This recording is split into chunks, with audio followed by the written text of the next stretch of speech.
Mary, welcome again. It's good to see you. Where are you? I know you're a world traveler. I have no idea where you're at. Where are you? Where are you today? I'm great. How are you doing? I'm doing well. I just got done eating my breakfast of three nice steaks, and so, so we're Excellent. scrambling to get it all in. I had four. I got done cooking. I saw it was 8:46. I said, I got a podcast in 14 minutes. I better get these steaks down. So, fortunately, I pretty much did. Impressive. So, where are you located today? I know you've been Right all over now, the I'm world. in I can. South Africa. Where are you? South Africa, Cape Oh, Town. South Africa. Oh, Cape Town. Cape Town is beautiful. Gosh, I've been there a few times, and it is one of the most pretty cities in the world, I think. I think For those. so too. I had no idea how beautiful it was here. I think it's one of the most beautiful places on earth. Yeah, it is. I mean, did you go up Top Table Mountain and everything? I'm sure you did. Have you been up there No, yet to I the haven't top? yet, but I'm going to be here for a few months, hopefully. You know, Okay. and Well, yeah. yeah, I've been mostly doing water activities, so I've done a lot of snorkeling and that kind hmm of thing. Yeah, you can either. I know there's a cable car that takes you up there, but there's a hike that goes up as well. And so, have you been up to Stellenbosch in that region? Have you been up there yet? That's another place. It's kind of the wine country up there. So, yeah, my mother originally was from South Africa, and so we had relatives there that when I was a kid, I used to go there quite a bit. But she was Oh, near Johannesburg. But we had relatives near Durban, and then we went to Cape Town. And so, beautiful, beautiful country, beautiful people, as you know. incredible. Well, it's good to have you back. It's good to see. I want to. I guess one of the reasons we're here is to talk about your recent trip to Africa, and I know you hung out with a bunch of different, I guess, different tribes, I suppose. From from the Hadza in Tanzania to some of the other folks. So tell me a little bit. Where did you just get an overview? Just give you the overview of where, because you're currently still in Africa. But as far as what have you done so far? Sure. So yeah, I'm probably going to stay here for a while. I'm going to see the South African sun on Friday, which should be interesting. We'll see how that goes. But first, I went down to Zanzibar and I saw some villages there, and then traveled over after about a week. I went to the Arusha region, traveled up into Kilimanjaro, and spent about a week with the Chaga tribe, which are a really interesting, unique tribe, very different than many of the others. And then from there went into the Lake Eyesight region and spent a lot of time with the Hadza, the Datoga, the Iraq. There's several, there's 120 different tribes or communities in that region. So really saw a lot there. And then in a couple different Hadza groups as well, not just one. And then from there took a flight over to Uganda and then a 10-hour road trip over to the Gwindi Forest to spend time with the Batwa, which perhaps were the most interesting. They blew me away the most out of all of the groups in terms of surprises, and just found them very impressive. So that was really neat. And then it's been neat since I've been in Cape Town because I've connected with a man, you may know him. His name is Farmer Angus. That's what he goes by, Angus McIntosh. And he's an incredible biodynamic farmer here, a la Joel Salatin. And so he's been taking me under his wing. I was actually at his place last night, and earlier this week we went to a slaughterhouse of all places. He took me there, and I helped him and the guys working there identify some of the smaller glands for people who want to save those and that kind of thing, which is a very unique experience for me. So it's been really great because I've gotten to kind of dive into the community here as well. Yeah, I'll just relate. I mean, when I climbed Kilimanjaro in 2000, and we went from, we landed in in Kenya, and then took a bus into Arusha. We got there at 1 o'clock in the morning, and it was a crazy car ride into Moshi. And it was just they were driving like 90 miles an hour because they said people were throwing rocks at you, trying to wreck your car so they could rob you, basically. So it was a bit harrowing experience to get there. But let me ask you, you're traveling different parts of the world, and we're in this pandemic. Has the pandemic affected these small tribes? Are they social distancing, wearing masks, or what's going on within those communities? I just out of curiosity. I'm so glad you asked, because this would be a really great thing to talk about. No, no one is social distancing. No one is doing any of these precautions. And it was fascinating because, there, especially with the death of the president in Tanzania, and then also the death of the vice president in Zanzibar, there have been all of these myths thrown out by the opposition parties that, you know, these guys died from COVID, but everyone, the medical team, their families, everyone is like, no, this was not COVID. And I would, who knows, right? But I would be surprised if it was, simply because I just didn't see any sick people there. And I was there for quite some time, and we actually went to so many hospitals and medical facilities, especially medical facilities that treat people farther out, that do mainly infections, right? So they have two different kinds of hospital systems in Tanzania and also in Uganda, where there's kind of like the emergent, you go there for the infections, and then there's the hospital that you go for if the infection goes more serious, or if the medication doesn't work, then you go to the more of what we would think of as a hospital. And we went to both of these, but both were just empty. Nobody was in there. There were just no patients. No one was sick. We spent several hours. We actually really got stuck trying to get out of Tanzania. So we spent several hours at a COVID testing place, and nobody was sick coming in. No one was sick in the villages. No one had heard of anyone getting sick. So it's really not an issue, from what I can see of my experience there, of some kind of cover up. I really think that these people are just far more metabolically healthy than we are, and healthy in a number of ways. And so they're not having any of the issues that we're having. The contact is literally the opposite of what we're told to do. I mean, they all sleep in one bed, you know, and everyone huddles together in cities and in villages. There's no such thing as social distancing there, and no one wears masks, with the exception of when you get into the airport. That's the only time anyone wears one. So no, I think it's really a case of people just not being sick in those regions. And that's not the case everywhere. I mean, in Harare, a lot of our friends have gotten it, but I haven't seen any serious cases there. They all get the sniffle and then they're okay, knock on wood. Hopefully that continues. So where I'm really seeing the issues of COVID seem to be in the areas where people aren't as responsible with their health. Yeah, well, I mean, the statistics would bear that out. I mean, that have very high obesity rates, they have, higher, I want to say prevalence, but they have higher complications and mortality, morbidity associated with that. So it's interesting to see that. So I want to talk, because just in general terms, commonalities between these tribes, different groups, and then I guess what are some of the differences that stood out to you, that this is really different from somebody else? Sure. Well, all of the tribes that I visited were wildly different than any of us. I mean, really wildly different in their health. And this trip, more than any other trip I've ever taken, was probably the most impactful for me. I've never had such a juxtaposition of going, spending time with people and then coming back to my practice and seeing such a wild dichotomy between the two. So it was a bit disturbing, to be perfectly honest, to see the difference.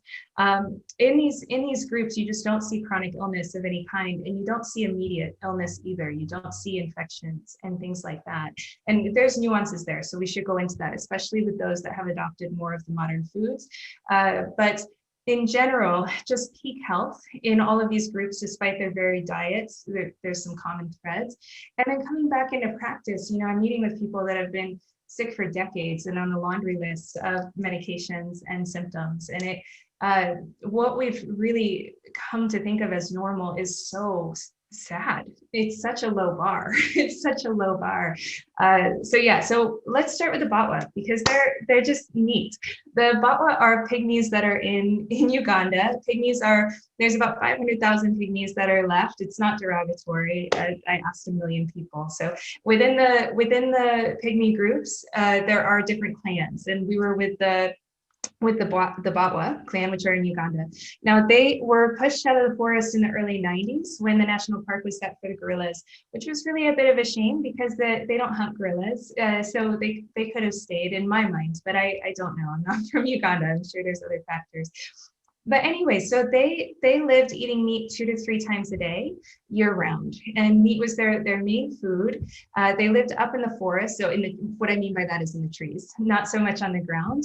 And they would come down for little things, but they really didn't come across illness, and they have the most longevity of anywhere I've traveled in the world, just from the eye.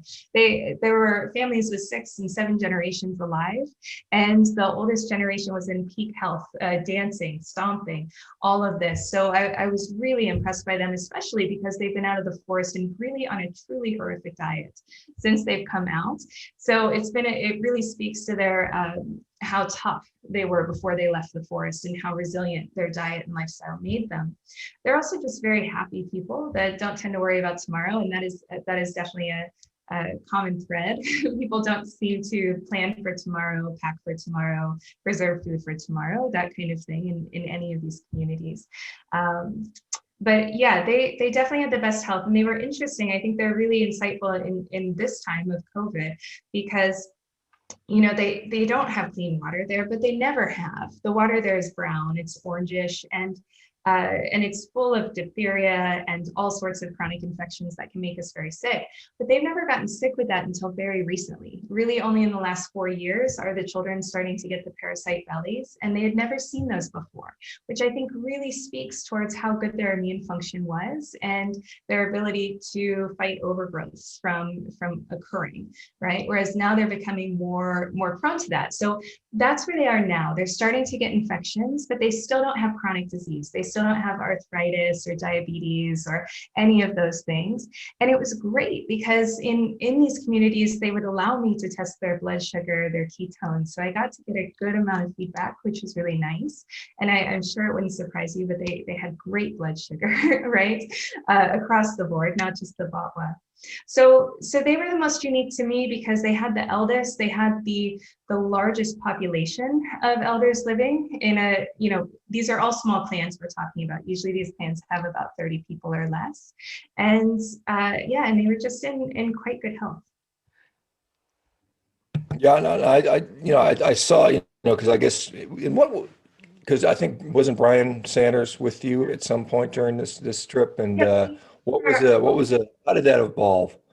Oh, sure. So, this, we had planned a trip last year before coronavirus. I had planned a 10 country, 22 tribe tour.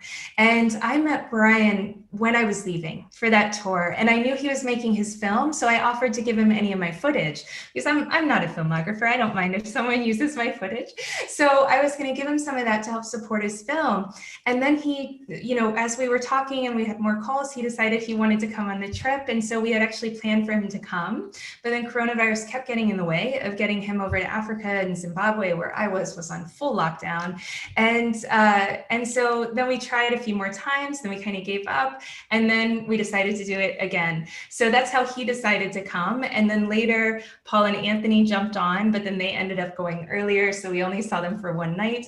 But yeah, so Brian, Jay, and then Draco and I, the 4 of us, were on the trip. And how long was this? Well, I mean, I guess you're still on it, so to speak. And I'm so, still on it. Yeah. So they came for, I think, about 14, 16 days, something like that. And I jam-packed it with things. So there was not a moment of daylight that we weren't active, mainly because of what you said. You really can't drive at night. So we were up and out the door as soon as the sun was up and really not stopping until long after sunset. what is so, I guess obesity is not really an issue with many of these tribes. You said metabolic health seems to be good. And, as far as activity wise, are they exercising all day long, or what are they doing to sort of Oh, stay lean, I yeah. guess? It really varies. So no, there's no obesity anywhere until you get to the cities where in that you see real obesity, just like you do with America. And it's actually pretty interesting because all they're really doing that's different in the cities is eating maize and vegetable oil. They're not going and eating donuts, but you don't see any obesity in any of these tribes. They all do varying amounts of exercise. The Chaga walk a ton. In fact, a lot of them work as tour guides for Kilimanjaro and take people up over and over and over again. Our friend Amadeus, he's summited 150 times. It's incredible, but that's pretty normal for them. And then the Maasai walk a lot, but they don't do a lot of excess exercise. The elders tend to run up hills twice a day, once or twice a day. They do it kind of for their own zest. And then with the Hadza, the women seemed to sit around a lot. They didn't seem to move much at all, to be perfectly honest. But the guys would go for these incredibly long hikes. I mean, they were exhausting hikes. They're, anywhere from 2 to 22 kilometers, and I'm sure they do longer ones as well on a regular basis. So they each, move a different amount. The Batwa tend to get most of their movement through dancing, as opposed to lots of hikes and things like that. Yeah, and you had mentioned some of the elders dancing. I think, and again, it's hard to verify, but you'd seen some fairly old people there, right? I mean, there were people that were definitely older age. What ages did you run into? Well, so we believe she's about 120, and I don't say that lightly because I know all the issues with this, but her daughter, who's the youngest of 11, is 91. And there's 5 generations after that daughter. So there, it's very likely. The Batwa have incredible fertility. In fact, all of these groups do, meaning that they don't have any of the hormonal issues we think of as normal. We all think period pain is normal. Mind blown, it's really not normal, like extremely not normal. And none of these groups had ever heard of infertility either, but the Batwa were really unique because you could clearly see that they have children into their 50s. Women do, not men, right? Men can always do that, but that's very unique for women to be able to do that. So yeah, very healthy, very long lived, and very healthy during all those years. They're not sickly, the elderly, the old ladies are squatting on the ground and getting up and down and moving and going up hills and dancing. So yeah, very energetic, very healthy. What's their, I guess, and I'm sure it varies a little bit from different group, but meal frequency, meal quantity, because some people say, well, they just don't eat very many calories, and that would be the deciding factor. What does that look like as far as how often a day they're eating, how much do they tend to eat? Does it vary a lot, or what did you observe? It tends to vary by season. But overall, there's this image that Africans, I think because of some of those commercials that were just constantly playing when we were all growing up, people tend to think of Africa as a nation of starving people. And most of these places I go, it's the opposite. There's a plethora of food, there's an overabundance of food, and no one is worried about not having food tomorrow. That's typically the pattern I see. There's a couple exceptions, but there's an enormous amount of food. And because of that, they tend to not be worried. So they do eat it at different patterns based on the year and also their sex. Women tend in many of these cultures to eat less often than the men, especially if it's a dairy-based culture like the Maasai. The women will go out and do the milking in the morning, so they'll come back late morning, early afternoon, and that's when they'll have their first meal of the day, and then they'll have their dinner with the family, whereas the men would usually do some breakfast beforehand. So it really varies. You get everything from the pygmies of what I think it's the Congo that just eat once a day, right? They just eat in the evening. And then you have others that eat 3 times a day. You never see more than 3 times a day, though. You don't see anyone grazing or snacking as they go about their day, this kind of notion that we have in the States right now. So it's very set meal times. You kind of eat, then you're done. And I guess some of them you'd mentioned hunting or eating meat a couple times a day. How are they? Are they preserving it in a certain way? Do they have refrigeration? I mean, what are they doing to protect their food? None. They're not worried about protecting it because they're in a very abundant place and they have an abundant mindset. So they're not worried about it not coming tomorrow. Now, that said, there were 2 baboons caught on the second hike that we went with on the first Hadza group, and they didn't eat them that night. We had eaten a lot of dik earlier in the day, so they saved those, and we cooked them the next day in the morning. But there was no preservation. They just hung it up on a tree with a bit of a nail kind of situation. And flies were all over it and all of that, but being up in the tree, the animals didn't go and get it. So the scavengers and that kind of thing. So they didn't salt it, they didn't protect it in any way. And I think most people would be afraid of all the flies, but they clearly weren't. I mean, they have that all the time and they're quite healthy.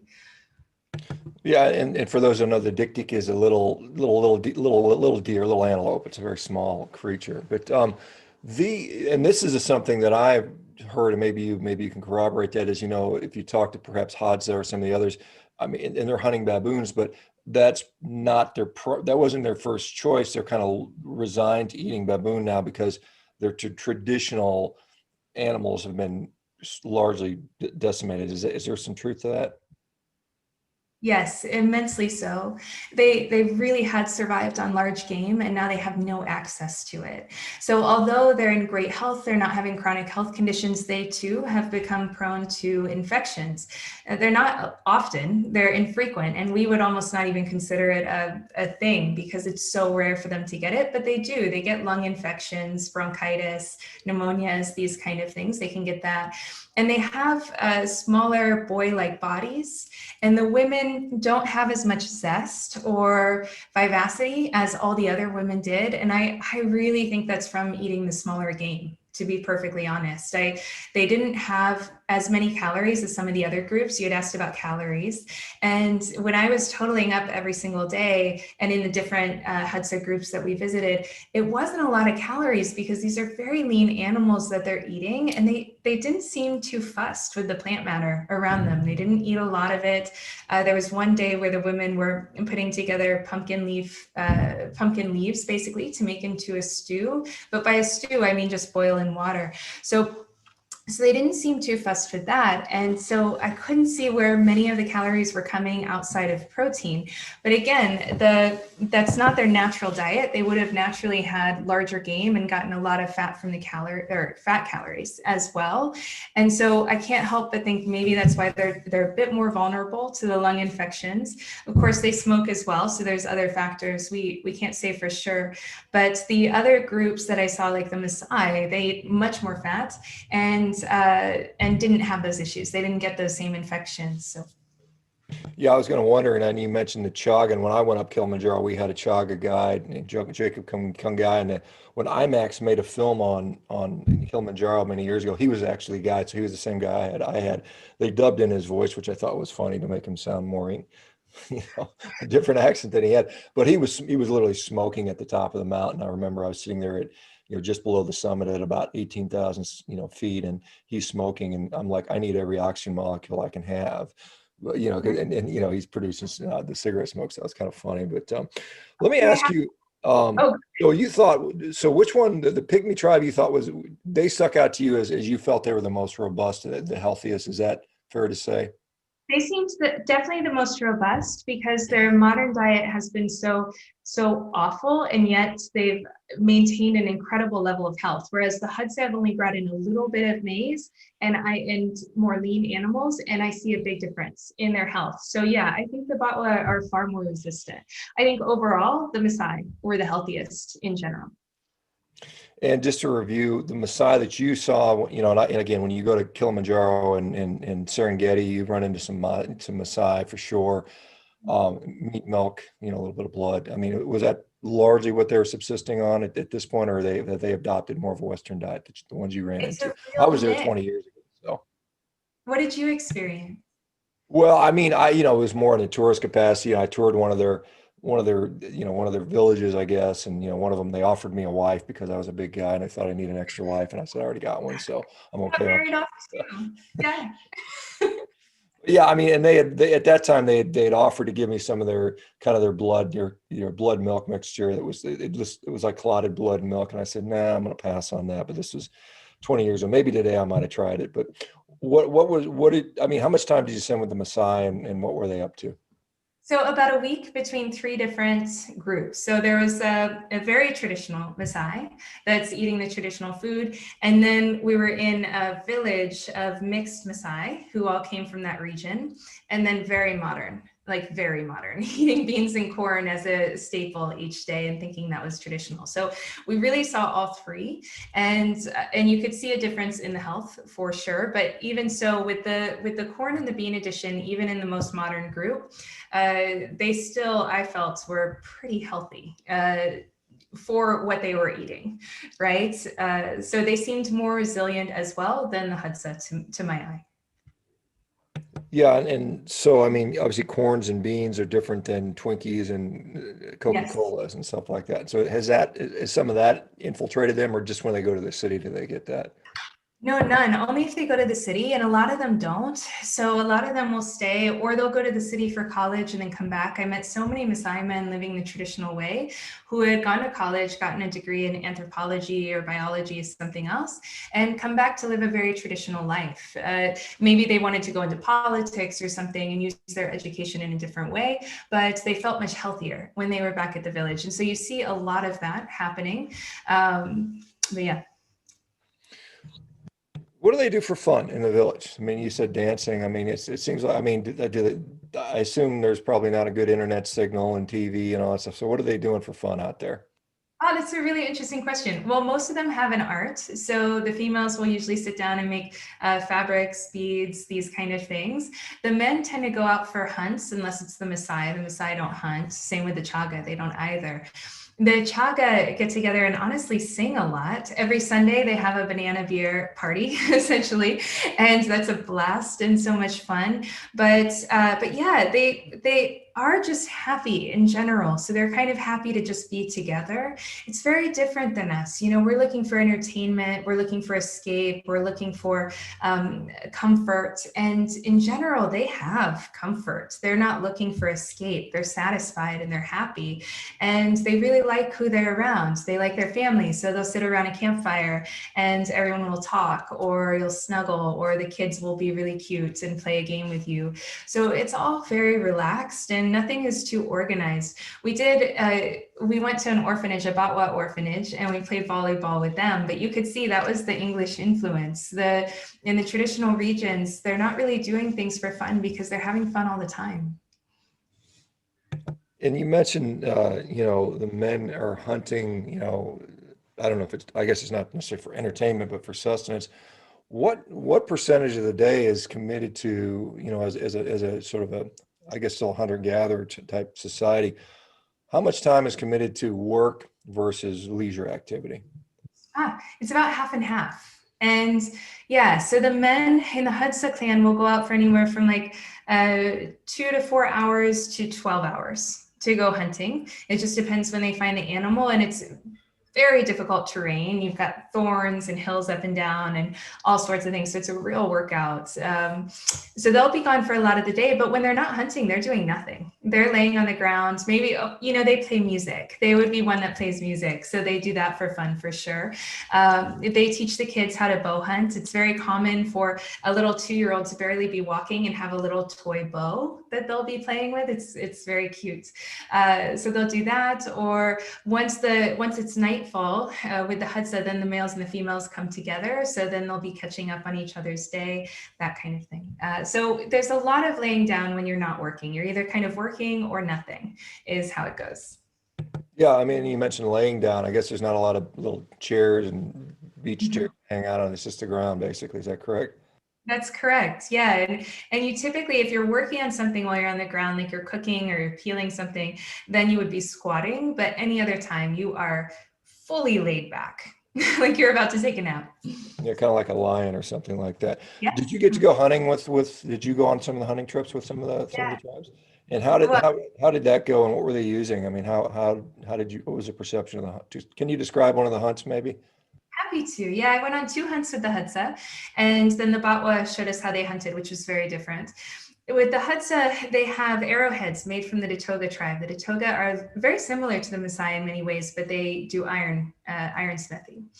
And they have a different arrowhead for each animal. And as we were on the hunt, they were grabbing sticks to make more arrows as we were going. So they were constantly replacing them. But they'd usually go with about 8 different arrows, each with a different head for the different kind of animal. Like the one for the baboon has all of these stickers basically, so that they'll stick in the skin because a baboon will try to pull it out. And so that'll prevent it. Whereas the one for bush babies will have a corn cob on it or like a piece of wood on it so that it only goes in a small amount because it's a small animal. So they have very specific ones for all of that. And then they take that out and they go. and they don't set traps from what I've seen, the Hudsa at all. And so they're basically just looking for things, and they'll keep going until they find it. They'll shoot at tiny birds on the way. It seems pointless, to be honest, to be shooting at those, but they do. They go for really anything that comes across their path. And then the Batwa are the opposite. They set traps. So they go around the forest and set traps, particularly for wild pig. They just love it. And dik-dik and all sorts of other things. And once the animal gets trapped, then they go and get it. So theirs is much more relaxed. They do not work as hard, for sure. They're kind of the hippies of the tribes. Well, and it seems to me, because I mean, and I've never had baboon, maybe you have, but it seems like it'd be awfully lean, whereas wild boar would be a lot more fat laden to me, and it probably tastes better, but I don't know. I mean, what did you get to try any of these different? I'm sure you tried some of it. What was your perception on how it tasted? Of it. So that was, I think this is a really interesting takeaway as well. All of these communities, although they're so different, they all cook in very simple ways. They basically like stick meat on a stick and then put it next to a fire on a fire. So there's not all this stewing and frying and all these complicated methods. It's very simple preparations in general. So yeah, I had dik-dik brain, I had raw dik-dik liver, raw dik-dik kidney, I had goat liver and kidney, I had goat blood, I had the raw milk, I did gosh, I ate so much. I basically ate anything they put in front of me, with the exception of the baboon. The Hudsa presented the baboon on the last day, but I had eaten so many things with them, and I just didn't feel super safe with cross-contamination. Like I just didn't, it was a little, cost benefit for me was not enough. So I didn't eat the baboon, but it wasn't rude to say no, because I had already eaten so much food with them. So it was a really easy out, which was nice because I was very on the fence until that moment. I just wonder, and again, there is, I mean, I guess there's a lot of, it's another primate, but has there been, is baboon a relatively new addition to their diet? Is this something they've been eating for, I mean, obviously they hunt whatever they can get, but I mean, obviously 100 years ago, they had access to hippos and, elephant and that type of stuff, I assume. And so is baboon kind of a new dish for them? I honestly don't know. And it's very obvious that it doesn't cause any illness in them. And it's not solid science that says that there is the cross viruses and these kind of things. It's more of a theory. But for me, it wasn't worth it. So it clearly doesn't make them feel sick. We don't know if they were eating it before or not, honestly. I mean, I wouldn't be surprised if they ate it in addition, but definitely they were going after bigger game, and that would have been more of a side item, whereas now it's kind of the prized item because it's one of the biggest animals you can find where they are. What, obviously, the Hadza in both Masai, I guess, in Tanzania and some of the other countries, what is their relationship with the rest of the country? I mean, obviously, they're an indigenous tribe existing. Are they protected? Is there protected areas? Are they under threat, or what's their situation like? You're asking great questions. Okay, so the Batwa are in a perilous situation, really. They're really looked down upon. So there's a lot of xenophobia that goes on with the Batwa. And they're not protected. They also don't have a way to earn a living. They're not a financial community. So this idea of getting a job, that it's very difficult to understand. And also to raise food. They've always just hunted their food. So they're in a perilous situation. The other groups right now are living mostly in harmony, but it's a rough harmony. A lot of the Maasai have been misplaced. So one of the elders that we spent a lot of time with, Clemens, he was displaced from the Ngorongoro crater to the top of the crater. Very different animals there, different everything. So most have been displaced. The Chaga are an exception. They haven't been. They've been in the same region for a very long time, and they seem quite safe. They have great food and water and all of that. The interesting thing about all of these different groups is that one of the things that I think keeps the peace is that they all eat very differently from each other. If you talk to any group, they don't want to eat like anyone else. They don't want to live like anyone else either. They're very satisfied.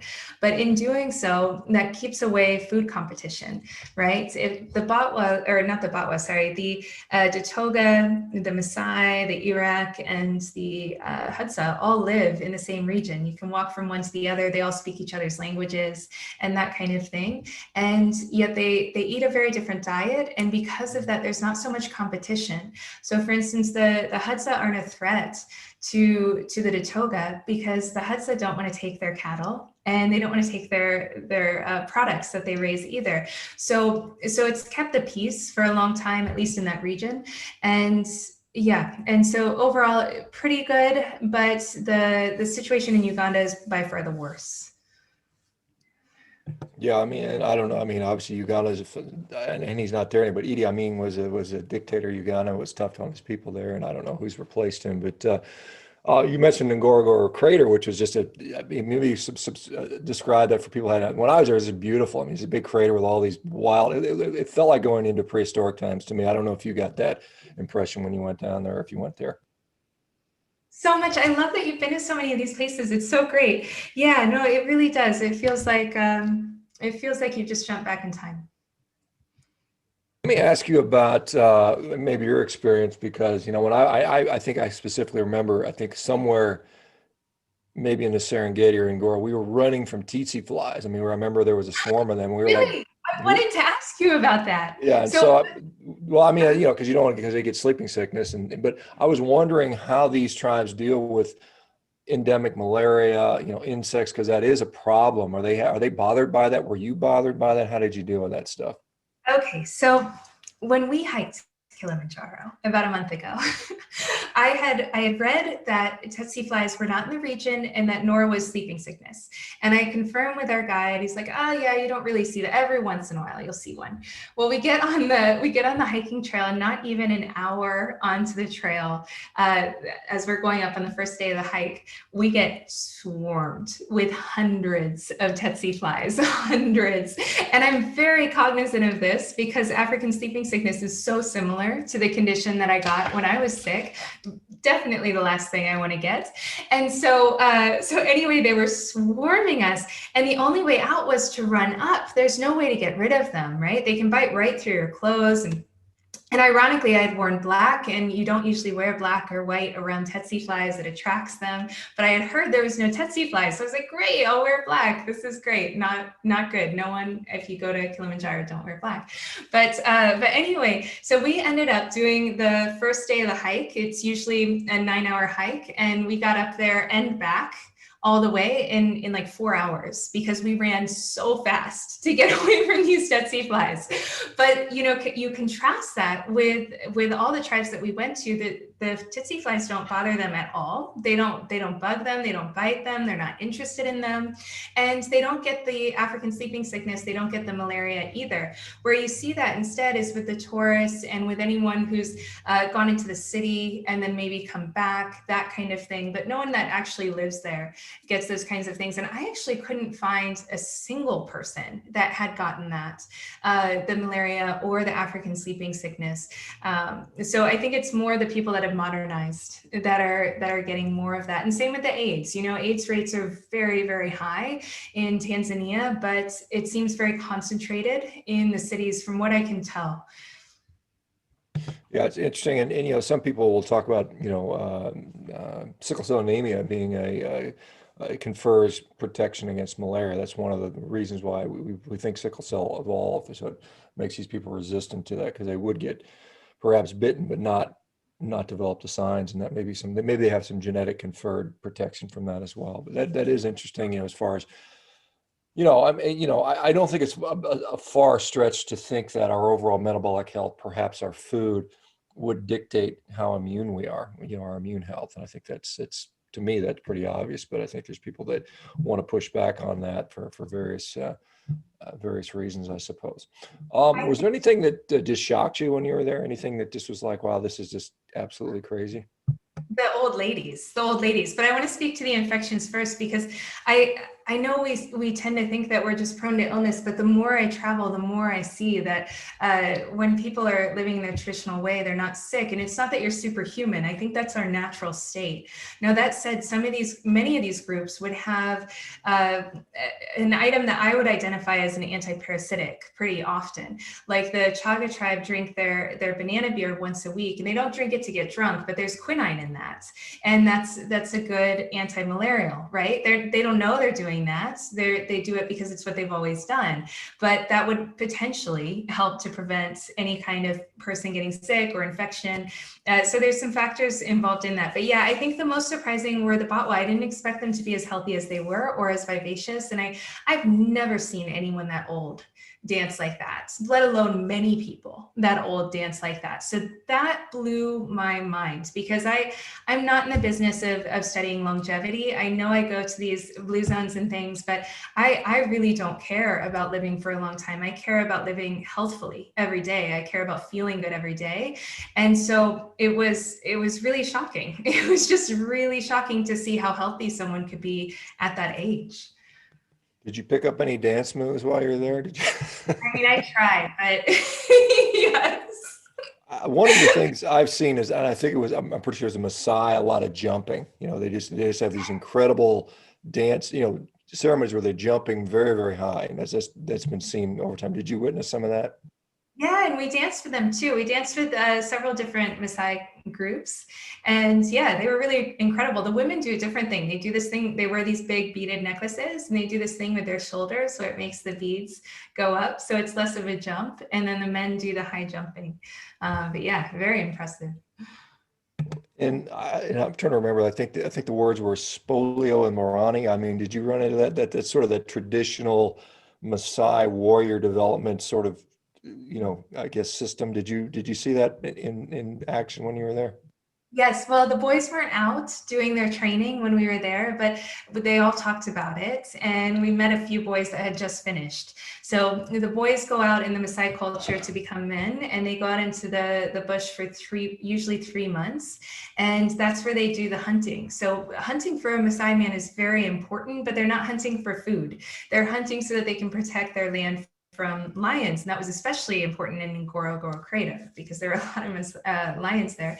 But yeah, so they talked a lot about that, and it was really incredible, because those boys, the character development. I think if you were to put the Maasai down to one thing that they really focus on with each person, whether it's male or female, it's character development.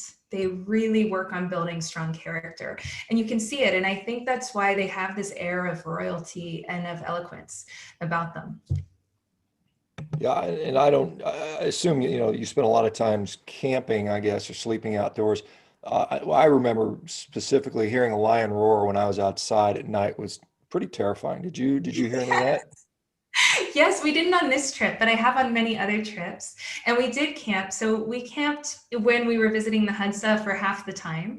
And then we went to a lodge for like 2 days when we were going to a different region. But so we were in very different accommodation with each time that we went to a new place, but we did plenty of camping. And yes, you're right. And plus other animals like black mamba snakes are everywhere. So yeah, there's quite a bit of threats, and yet when you're around any of these people, it's very relaxed with them. They're sitting on the ground where there's so many deadly spiders. I mean, I've read about these things. Nobody's worried, and everybody seems okay. So it helps you to relax when you're with them. I think had I gone and was out just by myself, I'd be terrified. But with them, their feeling of safety definitely spread onto me. Yeah, did you well, you mentioned the dancing and stuff like that. So arthritis is something that is extremely common in the West. I mean, by 40, most people have some joints that are sore. Did you get the impression there was a lot of arthritic limbs and joints out there? No, I was really looking for that. I was really looking for any signs of illness that I could see, and then also testing the blood. And there was nothing. No one was walking in an arthritic way until we got to a farming community near the city of Arusha. And those folks were subsisting mostly on maize, on ugali, and vegetable oil. And the arthritis there was just the same. as the states. But in none of the tribes eating the traditional food, or even those that had implemented a bit of modern food like the maize, no arthritis at all. And you said you were testing their blood. I mean, were they happy to give you blood? I mean, what was the conversation? What were you looking at? Did you look at their cholesterol? Did you look, what were you looking at?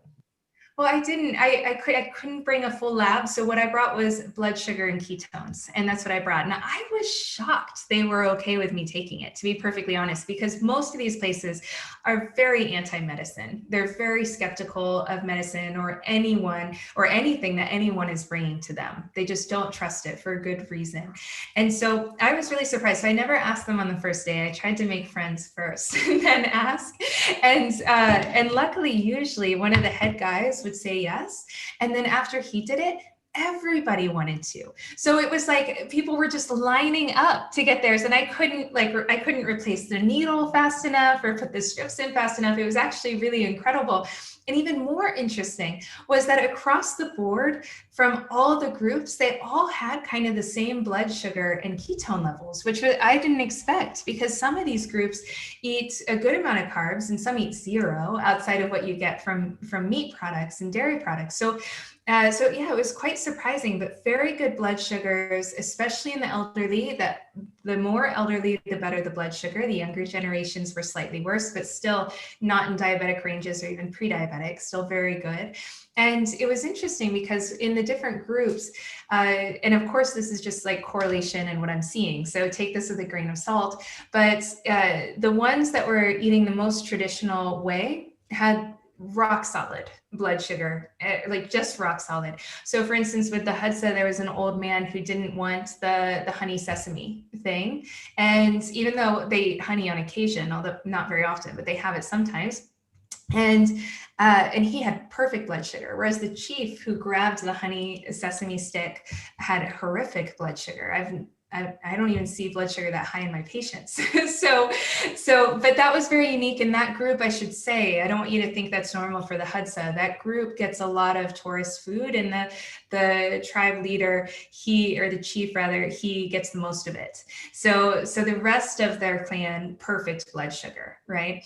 Then if you go over to the Maasai, there was a man named Yiling, basically, that's how we butchered it. Anyway, and he was the one who would like dive into the goat right after the slaughter and drink the blood fresh from the kill and really do all the organ meats and just like dive in there, right? And he had gorgeous skin. They all had gorgeous skin, by the way, not a single blackhead or pimple, no matter the age, and these beautiful white teeth, and his blood sugar was rock solid, just rock solid. So you could see the difference, but again, maybe I'm grasping. Just to follow up on the honey thing, because there's a lot of controversy about honey and stuff like that. And Hadza, traditionally, you see them eating, honeycomb, what much was that a part of their diet? You mentioned one guy that was eating a lot that had worse blood sugar, but what is the issue with honey with those folks? And were other tribes indulging in that as well? No, the others really weren't. So the Maasai will use the honey to make a fermented beverage that they would have if someone is getting circumcised, but that's very rare. That's maybe once a year, and they drink it as a celebration not to get drunk. So they're fermenting that honey. The Hadza, they just have a short season with honey, and so we were at the tail part of it, and so it wasn't sweet. When I had it, it couldn't have been more than 2 grams of sugar. It certainly wasn't a teaspoon worth, because it didn't actually taste sweet when I had it.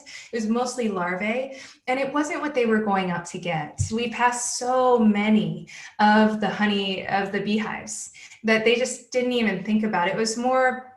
It seemed a bit more like they were just showing us that this is something that they do on some occasions, kind of thing. They really seem to be more focused towards going out and getting the meat.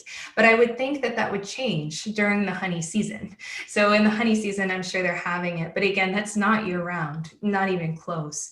So no, they're really not consuming a lot of honey, and they're not consuming a lot of plants in general. That was very surprising. You asked me what surprised. Well, a couple things surprised me. One, I expected the Hadza to be healthier than they were. 2, I expected them to be eating more plants than they were. They really weren't eating a lot at all. In fact, the first clan, the one that I think had the tourism damage from the candy and that kind of things that tourists will bring in, they they really only eat berries like 3 months a year. And then they have their cassava about 5 months a year. And then now they're supplementing with maize for a couple of months. So they're not eating, this huge diversity of plants that they've been reported to being. When we went to the second Hadza clan, they do more cassava year round, but again, their primary is their meat, right? That's just kind of like a backup. So still not this enormous amounts of fiber or plants, and neither is there a large amount of honey either. Yeah, interesting. Cassava is kind of a staple in certain parts of Africa. There's a lot of people, and I guess there's a special way to prepare it because it can actually be deadly if it's not prepared correctly. Did you learn anything about that? Well, what was interesting was that the Batwa, they cook it before giving it to the pigs. They're raising pigs now. And they noticed that if they didn't cook it, the pigs would get sick. And in European times, that's how you always tested a new food from the New World, was you would give it to the pigs to see if it was safe to eat. But with a lot of with the Hadza, I saw them cooking it. So the women would heat it up, and it was mostly the women. They would heat it up and then peel it and then kind of drink the inside of it. So they'd suck on the inside, kind of like you would a sugar cane, and then spit it out. So yeah, no, there's definitely plant toxins within cassava, but it is a staple of parts of Africa. Yeah, you mentioned teeth, and obviously you're not going to run into a dentist out there. Eyesight, were people having issues with eyesight or dental health? What was the general takeaway with that? Great questions. Zero eyesight issues, no matter the age, and zero dental issues either. Well, I can't say zero. Maybe if you made it up into very old age, you'd have like one tooth fall out, but no one had heard of someone losing a tooth at young age. You'll see in pictures teeth removed. There's a kind of like a rite of age ceremony that's done where people remove teeth, but that's not from dental decay. The Hadza had really brown teeth, but the other groups didn't have that. Yeah, They're I think brilliant the tooth was, I think, from anthrax, and I think that was something that they removed a tooth so they could feed them with a straw, or no, tetanus. So if they develop lockjaw, they would be able to still feed them through like a straw. I think that's why that's done. And I can't remember what tribe it might have been, Maasai. I can't remember who. Maybe not. Who would Maasai you? do it. Yeah, Yeah, Maasai do it. But I did ask them if any of them had gotten sick with that, and everyone said no. So I don't know why they were doing yeah. it. I think that was a rationale behind it, is because they were developing tetany and they had lockjaw and they couldn't feed them, and so they would feed them through a straw with that missing tooth. So I think that's a history behind that. So what's next on the menu for you? I mean, so to speak, you're in South Africa. You're in Harare, Zimbabwe. Where are you continuing to interact with indigenous people? What's coming up? Yes, so right now I'm working with the biodynamic farming group down here. And then I'm hoping to there's some interesting groups that sound a lot like the Chaga that are over in Eastern South Africa on the eastern side. So I want to head over there. It's a good road trip though, so I've got to take some time off work to do that. And then I'm also going up on Friday to some of the San to take me for like a walk, basically, to go around and see how that goes. I'd like to get up to Namibia and Botswana, but all of that is open. Zimbabwe and Zambia are on the docket as well. Once I finish that though, then we're going to fly over to South America and do some of the groups over there, along with Central America as well, and then head up and see my folks because it's been too long. But we're also working on this big, basically a project. This trip was really moving. To see so many people that weren't sick was really remarkable. So a lot of these schools that are in the region are now feeding the kids corn, beans, and vegetable oil. So a Maasai kid will go from having the raw milk in the morning to corn and beans and then back home for his traditional dinner. So we're sponsoring all of these schools who in regions where they still eat their traditional diet to give the kids their tribal diet at their school, which is actually pretty easy to do because those regions already raise animals and it's not very expensive. You get these animals and then they have babies. So it's very self-sustainable, which is really nice. So we started that project and I'm trying to get that fully kicked off before we go to South America.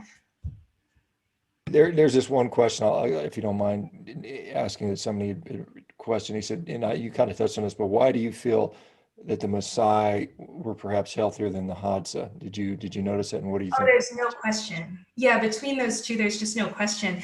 The Maasai are tall and muscular. They are so strong. They all glow with health. They have radiant skin, perfect white teeth.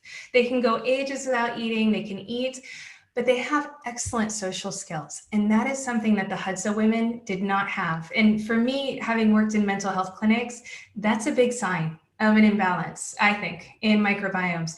So the Maasai women were the opposite. They were welcoming, they were social, they made eye contact, they had energy, they sat with perfect posture. The Hadza women were slumped over. It seems like someone had taken the gas out. It wasn't the same. And that was really the only place I saw that. All the other women, whether it was the Iraq, the Toga women were incredibly healthy, to be perfectly honest. All over, the women were really healthy. And I think you can often see health issues in females a lot sooner than you can with males because of our fluctuating hormones and all the issues that can go along with that. So yeah, it was blatantly obvious from the eye, but also in the character. And just to reiterate, what do you think the etiology of the relative lack of health in the Hadza was, other than socialization? I think it was really just the socialization and the change to smaller game. I think that was bigger than anything else, to be honest. I think the Maasai, they have dairy, and I'm wondering if dairy is protecting against some of the damage that corn can do, because corn has so many anti-nutrients in it. But the Maasai, the Hadza shouldn't be that affected by the bit of corn that they're getting. So yeah, I think it's the smoking with receipts instead of a leaf, and the tourist food. But overall, really the lack of big game. I think the tourist food wouldn't be a big deal if they had the big game. And just the Maasai, I mean, obviously they're pastoralists. They have cows with them. How often are they eating them? I mean, obviously when the animal dies, they're going to eat it. But I mean, are they? I mean, because the milk, the blood, are they relying on any other animal products regularly throughout the year? No, this was very interesting. This is another thing that would fit in the category of what were you surprised by? They don't eat chickens, they don't eat fish, they won't even think about it. Actually, they're very proud about their diet, but they do eat goats, every once in a while sheep, and definitely cows. So they kill an animal usually twice per week, basically every 3 days or so, they'll have meat, and that'll either be a goat or a cow, most typically.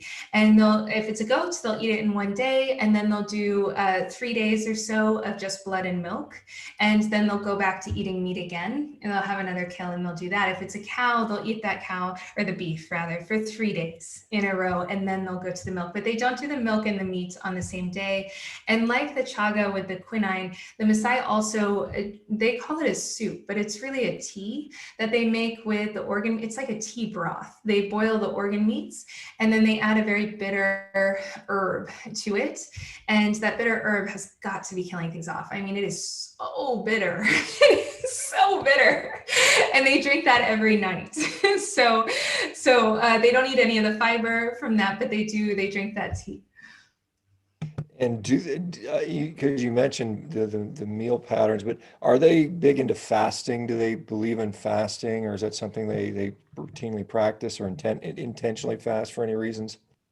They don't intentionally do it, to my knowledge. I wouldn't be surprised if they use that for character building, but they do out of habit. So the women will really do like 2 meals a day. The men, especially during the dry season, when they take the cattle out for long periods of time, that's a very common time to do fasting. It's specifically like eating once a day. Yeah, Kind of. as opposed to doing a 3 or 4 day, just prolonged extended fast. They're doing kind of just eating not that frequently.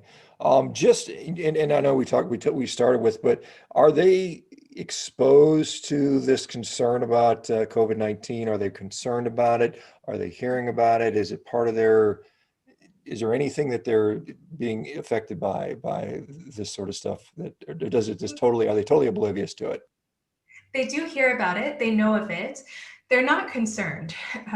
I think, there's really serious infections in a lot of these regions. Like there's still Ebola in Uganda and these kind of things. So they're all aware that there are infections all around them. And with the Batwa and also the other tribes, which we didn't touch upon, there's other tribes right around there as well. the water isn't clean, and so they're getting sick a lot with these with a lot of infections.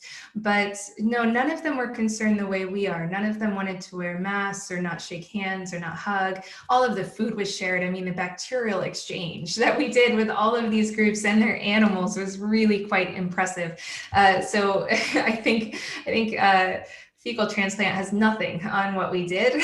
So no, they're really not concerned, but they don't tend to feel unsafe, to be honest. They're in a state of emotional satisfaction that I think only the Stoics have really reached in the Western parts of the world.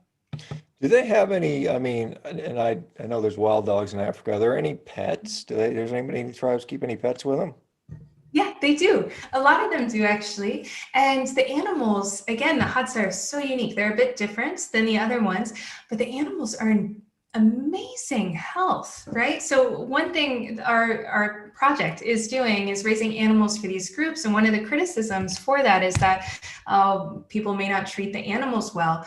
But if you would see how wonderfully these animals are treated, because they're prized, right? This is how the people, all of us have, all of our cultures around the world have a different level of pride in different things. So for us, coming from Ohio, the pride is in the yard. There's nobody that doesn't mow a lawn, right? The lawn is mowed and everybody does their dishes. Everything's very clean and tidy. Well, you go to a lot of these places and the pride isn't on the home. They don't really care what the home is like, but they conduct themselves very well, and their animals are very well taken care of. So it's a different level of raising of animals. The fur is just glowing with health, and there's no one none of the animals are bony or starving, with the exception of the first Hadza clan. The second Hadza clan had beautiful dogs, really healthy dogs, meaty, thick, fat, all of that. The first Hadza clan, way too emaciated, very thin, not fed enough, but they were happy. They weren't stressed or sad looking dogs or looking like they've been beaten. You know, they just were not getting enough food. What are they feeding the dogs, by the way? They're not getting them Alpo, I assume, or dog kibble. I saw barely anything going to those dogs with the Hadza, because they really eat nose to tail, and they keep the skin for their clothing. So we couldn't figure out what the dogs were getting. Every once in a while, and there's a lot of them because they use the dogs for hunting. So every once in a while, the dog will come in and steal something off the fire, and everyone will get angry. But I think they're probably hunting. When I had my Great Pyrenees back in the States, they would hunt in the yard and catch animals. So I would think they're probably doing some of that. So the dogs are feeding themselves, and they're in it. I saw a thing on domestic cats, I think in the US, and I think they kill something like 25 billion animals a year, domestic cats do. So they're pretty good hunters. They know how to do it themselves. I mean, I guess within these tribes, I'm sure it's different between different tribes. Was it fairly egalitarian? Was there a sexual dichotomy between this and that? Was there different members had different possessions? How do they interact from trading and stuff like that? These are great questions, and I love this topic. Okay, as far as sexes go, sexes are defined and different, but everyone is very happy. I mean, it's very relaxing when everything is divided and you know what you're responsible for and that kind of thing. So it's lovely. And I found the amount of camaraderie amongst the women to be something I think we're really missing. I'm sure the men feel the same way when they're out hunting with the guys, but I think we're really missing that whole clan-ness. I can only imagine how lovely it would be. I have a lot of sisters, to hang out with all my sisters every day along with our best friends. That sounds like a dream. So they're very happy in their gender roles. The power dynamics are that everyone is pretty equal. No one owns things, really. Everyone shares everything. And the difference would be is if you're getting married. And then cows would be like, okay, this belongs to this family and this belongs to that family. But that's only when you're getting married. Otherwise, everything is shared. So if you give them something, they immediately give it to everyone else. They don't even think about it. And it's not that kind of surface level generosity that you can get in some conscious communities. It's very genuine. Like, to everyone. I don't know if I could explain it. I feel like you almost have to be there, but it's lovely. And then as far as who gets the power is different in each community, but it's very often by meritocracy. With the Hadza, it's who's the best hunter. That's the one who becomes the chief. With the Maasai, they actually have a big council and they vote someone into the chiefhood. So it's different in each group, but it's very often meritocracy based and not by name or by lineage.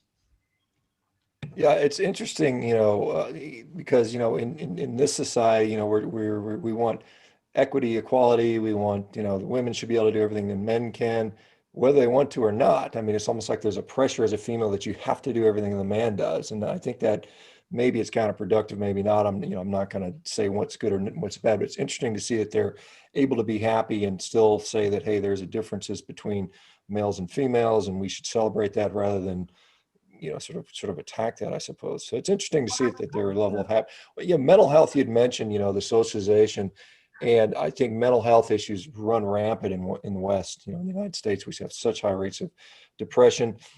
And you mentioned outside of maybe the Hansa, that really wasn't an issue. I mean, is that even do we see issues with mental health out there? None. Literally none. It's striking, actually. I feel like we've almost started to romanticize the depressed, anxious types as being sexy, and you don't even see those types at all in any of these groups. Everybody has a huge smile, everybody has great posture and tons of energy, and there's not a single introvert. Being an introvert doesn't exist. You're never alone, and you never want to be alone.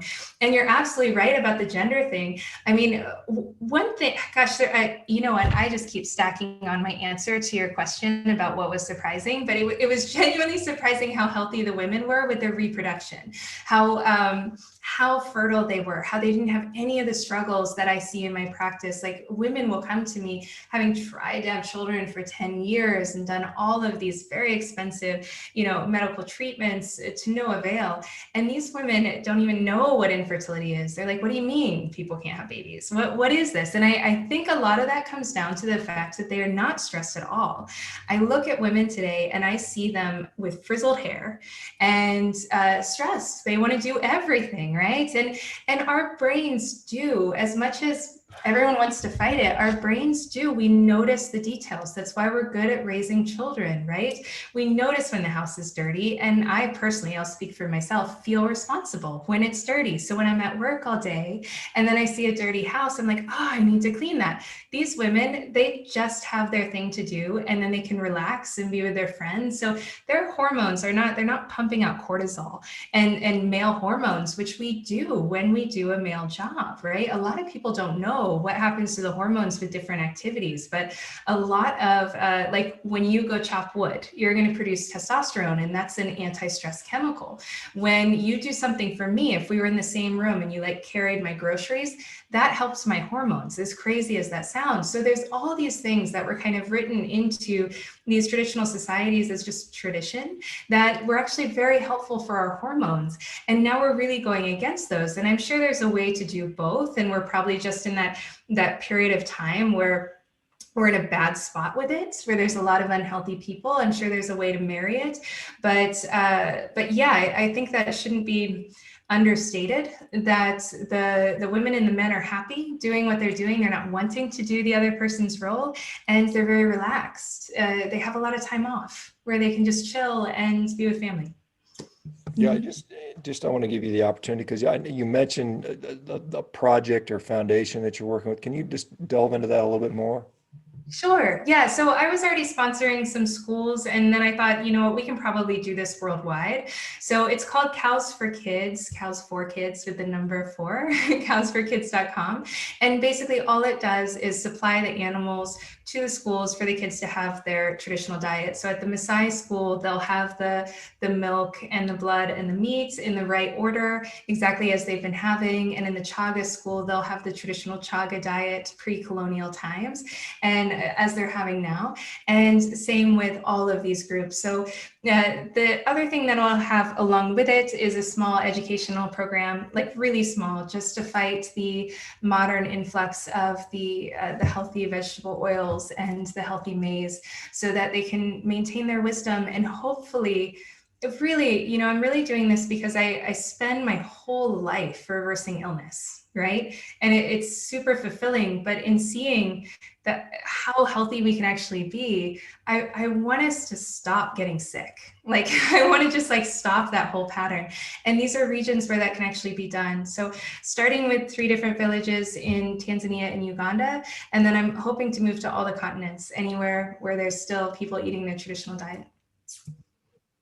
That's totally awesome. And I agree with the trying to stop people from being sick. That's one of the things I strive to do, you know, with some degree of success, but more to be done. Hey, let me just before you go, tell us where to find out where you go, and then let's do an update again, like maybe on the South America tour, and let's just kind of continue this, if you don't mind. It'd be fun to kind of check in with you periodically and see what we can learn from, you know, from people that are simplifying things. So, where do we go to find more about what you're doing, if you don't mind, Mary? Come to either enableyourhealing.com, that's my website, cowsforkids.com is the organization, and then Mary Ruddick CNC on Instagram. Perfect. Well, thank you. Have a wonderful, I think it's what, early evening, late afternoon in Cape Town. So we'll talk to you soon, Mary. Let me know when you get back from the next leg of the venture, and I'd love to hear from it. Okay. Well, that sounds great. Thank you so much for having me. It's great to see you, and it's great to talk to you from South Africa. Wonderful. Awesome. You guys take care, and we'll see you guys tomorrow, I guess on Monday. We'll see you later. Bye-bye, guys.